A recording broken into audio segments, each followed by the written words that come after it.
वो कहते हैं कि किसी हद तक जंग कंप्लीट हो चुकी। जब वो ये बात करते हैं तो ऑयल प्राइस डिप करती है, लेकिन उसके बाद दोबारा से हम देखते हैं कि तेल की कीमतों में बढ़ोतरी का सिलसिला शुरू हो जाता है। लेकिन वो फैलती हुई जंग को रोकने से भी कासिर हैं। वो ये नहीं कर सकते कि अब नए हुर्मुज़ के ऊपर जो ईरान का कंट्रोल है उसको किसी तरह वापस ले सके। अभी तक तो तिफल तसल्लियां दी जा रही हैं कि अमेरिका एस्कॉर्ट कर लेगा शिप्स को, या वो किसी ना किसी तरह से गारंटी देने की कोशिश करता है, लेकिन उस जगह पर ईरान का गलबा कायम है। और इसी तरह मिडल ईस्ट भी जो इस वक्त है वो डिस्टेबलाइज ही है, हर किसी को अपनी पड़ी है।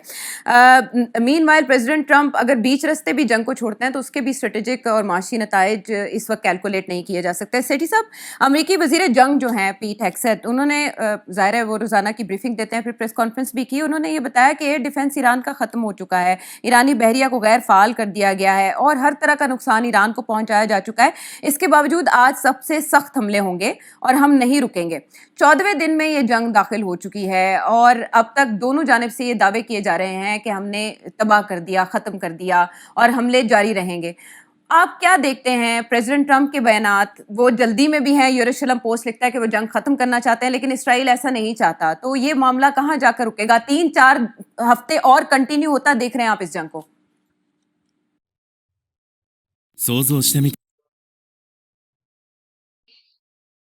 प्लीज, और ईरान जो है, ईरान को मैं रिक्वेस्ट करूंगी प्लीज सऊदी अरेबिया को छोड़ दे, बाकी जहां जहां आपको कुछ भी उड़ाना है वो उड़ा दीजिए, लेकिन सऊदीया को छोड़ दीजिए। इसलिए कि अगर आपने सऊदीया के साथ ऐसा किया तो आपको पता है कि फिर हमें जाना पड़ेगा और हमारी फोर्सेस को जाना पड़ेगा, और फिर तो आपको पता ही है कि ईरान का तो फिर कोई, ईरान तो खुद अपनी नहीं सुनता तो किसी और की क्या सुनेगा। अब डोनाल्ड ट्रंप भी सर पकड़ के बैठे हुए, उनकी समझ में नहीं आ रहा कि वो करें तो क्या करें। साथ ही साथ जी यूएई जो है यानी कि दुबई और अबू धाबी,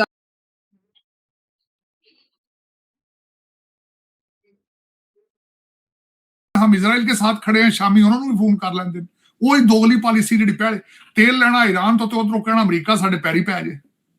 अज सवेरे जाके इजराइल दौरे ते होके आए जो जंग शुरू हुई है, तो हुण दुनिया के प्रेशर च आके एक ट्वीट कर दी गई, हम उनके साथ अस्सलाम वालेकुम भाई की हाल चाल। पता ही कोई नहीं चीमा साहब, इनको आर्ट ऑफ इलेक्शन आ चुका है। मैंने कहा ना चीमा साहब, ये अब इलेक्शन जीत जाते हैं मुल्क हार जाता है। तो इसके अंदर सारा कुछ आ गया। ये कंट्री हार चुकी, एक ट्वीट कर दी गई, हम उनके साथ अस्सलाम वालेकुम भाई की। देखें कोई समझ से मैं देखे 2-4 चीजें, मैं जिस तरह मैं हमेशा कंडेम करूंगा इस चीज को। मैंने अक्सर देखा है चीमा साहब, जिस तरह ग्रेटर इजराइल का कॉन्सेप्ट है, इधर से खंड भारत का कॉन्सेप्ट है, उधर से गजवा हिंद का कॉन्सेप्ट है, उधर से ये कॉन्सेप्ट है कि पूरी दुनिया, टाइम आएगा सारी दुनिया मुसलमान हो जाएगी। कुछ आप कर रहे हो दुनिया को मुसलमान कर, आप अपना किरदार शो कर रहे हो कि तुम किस किस्म के मुसलमान हो। तुम आप तो बड़ा मुसलमान हो लो, दुनिया को तो बाद में कहना भी होगा। किसी को किसी दूसरे के मजहब को बुरा कहने से पहले अपने गिरबान में तो झांक लो एक दफा। हुर्मुज़ से हमारे जो टैंकर्स है, ऑयल टैंकर्स, उसको गुजरने की आप गारंटी दें, हमें इजाजत दें आपके, हम यहां से गुजारें। वो ट्रंप से क्यों राब्ता नहीं कर रहे? सोचने वाली बात है ना, कि मतलब कोई फ्रेंच प्रेसिडेंट कोई मामूली आदमी थोड़ी है, बहुत बड़ी ताकत है, दुनिया की बड़ी ताकतों में उनका शुमार होता है।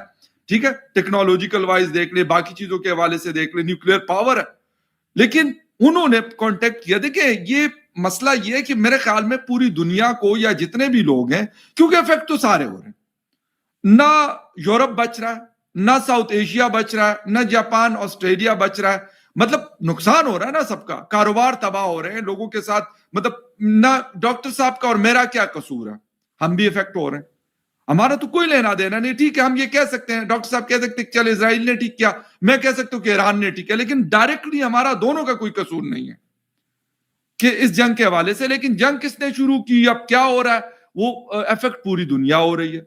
इसीलिए मेरे